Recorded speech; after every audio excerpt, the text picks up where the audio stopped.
নমস্কার বন্ধুরা, শুভ সকাল। আপনারা কেমন আছেন? আমার চ্যানেলে আপনাদেরকে স্বাগত জানাই। তো আজকে সকাল থেকে জানেন তো বৃষ্টি হচ্ছে, খুব জোর বৃষ্টি হচ্ছে সকাল থেকে, ভোর থেকে বৃষ্টি কমছে না। সকালবেলা যখন 6:30 আমার মেয়ে যখন স্কুলে যায় তখনও বৃষ্টি কমছে না। বৃষ্টিতে ভিজে ভিজে ওকে গাড়িতে তুলে দিলাম। তো ওর গাড়ি এসে 6:30 গাড়ি চলে আসে। তো মেঘ হয়ে আছে, আকাশ দেখাই যাচ্ছে না এখনও। তো আজকে সকাল থেকে খুব বৃষ্টি হচ্ছে। এই বৃষ্টিতে বেশ মনটা খুব ভালো লাগে। বৃষ্টি সকাল থেকে বৃষ্টি কমছে না, তো এই জন্য আমি একটু ভিজে নিলাম। তো আমার মতো এরকম বৃষ্টিতে ভিজতে কার কার ইচ্ছে করে অবশ্যই কমেন্ট করে জানাবেন। আর ভিডিওটা যদি ভালো লাগে অবশ্যই একটা ছোট্ট করে লাইক করবেন এবং বন্ধুদের সাথে অনেক শেয়ার করবেন এবং চ্যানেলটিকে সাবস্ক্রাইব করে নেবেন। পাশে থাকা বেল আইকনটি অবশ্যই প্রেস করবেন। নিত্য নতুন নোটিফিকেশান সবার আগে আপনাদের কাছে পৌঁছে যাবে। দেখুন আমি পুরো বৃষ্টিতে ভিজে গিয়েছি, কেমন ভিজে গিয়েছি। তো দেখুন আমাদের এখানে বৃষ্টি হলেই রাস্তায় এইভাবে জল যায়, পুরো বন্যা হয়ে গেলে যেরকম জল যায় রাস্তা পুরো ভর্তি হয়ে জল যাচ্ছে। বৃষ্টি হলে এইভাবে জল যায়। এখনও বৃষ্টি কমছেই না, বৃষ্টি হয়ে যাচ্ছে, মানে পরিমাণে কমেছে, গুঁড়ি গুঁড়ি বৃষ্টি এখনও পড়ছে। রাস্তা পারাপার বন্ধ হয়ে যায় পুরো, এতটা বৃষ্টি হয়।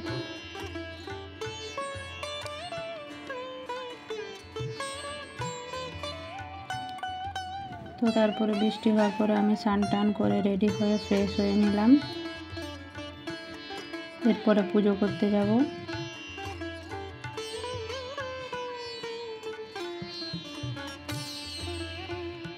পুরো ভিজে গিয়েছিলাম, ওই জন্য স্নান করে রেডি হয়ে গেলাম। তো পুজো করতে যাব। এখনও দেখুন পুরো বৃষ্টি হয়ে যাচ্ছে। তো আমি ভিজে ভিজে পুজো করতে চলে এলাম। পুজো করে নিয়ে গিয়ে আবার রান্নাবান্না করবো, এই জন্য আর দেরি করলাম না। ভিজে ভিজে সমস্ত কাজ সেরে নিলাম।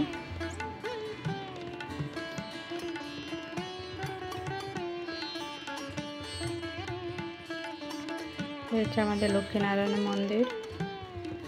তো রোজই সকালবেলা পুজো করি।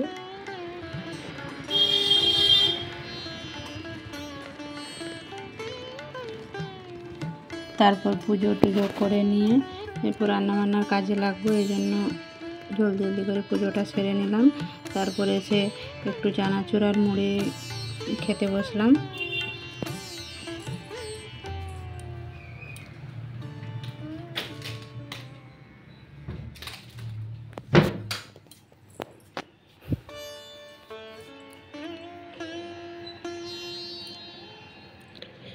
তো মুড়ি টুড়ি খেয়ে নিয়ে তারপরে রান্নার কাছে চলে এলাম। তো ভাতটা বসিয়ে দিয়ে গিয়েই মুড়িটা খেতে বসেছিলাম।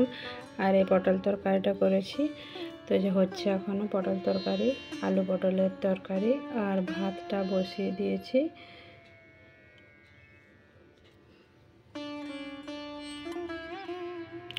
তারপরে যে রান্নাঘরটা একটু বাসন কোসন আছে এগুলো ধুয়ে নেব।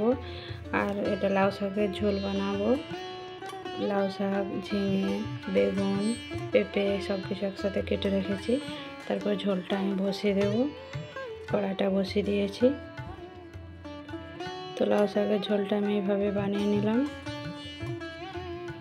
তারপর রান্নার জন্য একটা ডিম ভাজা করব। ডিম ভাজা করে নিয়ে আর একটু কুঁদরি ভাজা করে নিয়ে মোটামুটি রান্নার কাজ শেষ করে নেব।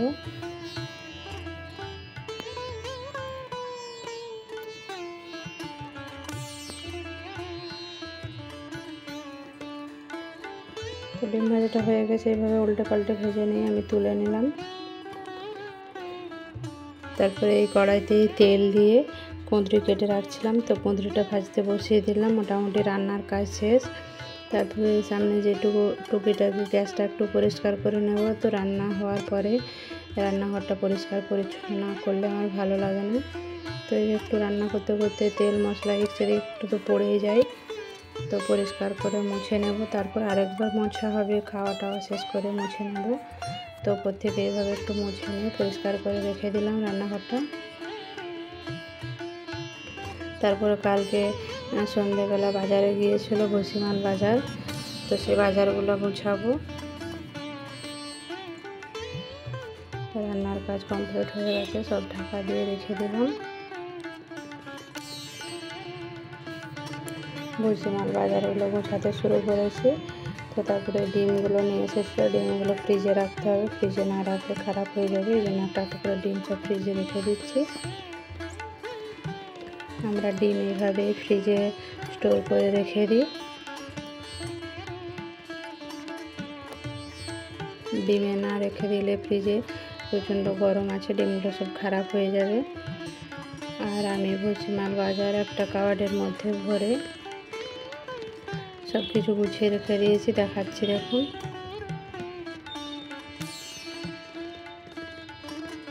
এই যে এখানে সমস্ত বাজার এখানে গুছিয়ে রাখি, কৌটোর মধ্যে ভরে রাখি। যেখানে যা মশলা টশলা যা লাগে সব কিছু এভাবে আটা, নুন, তেল, মোটামুটি যা লাগে ভুসিমাল বাজার সব এখানে কৌটোর মধ্যে ভরে ভরে, আর যেটা টুকিটাকি যা পলিথিন থাকে এখানে ভরের মধ্যে রেখে দিই। তো মোটামুটি আজকে সমস্ত বাড়ির কাজ শেষ হয়ে গেছে।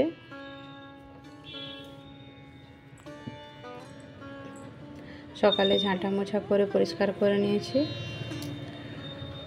তো তারপরে প্রায় 2টো বাজে এখন ছাদে এলাম। অর্ণা আসার সময় হয়ে গিয়েছে, এই রাস্তাটা দিয়ে অর্ণা আসে, এই জন্য ছাদে এসে এখানটাতে দাঁড়ায়। ওকে দেখতে পেলে এখান থেকে নিচে নেমে যাব গাড়ি থেকে নিয়ে আসার জন্য।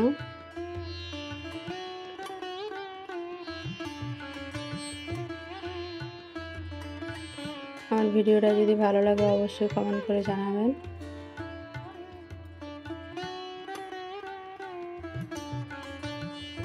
রোজ ছাদে এসে এখানে দাঁড়ায়, 2টো 10-15 বাজলে অর্ণা আসে।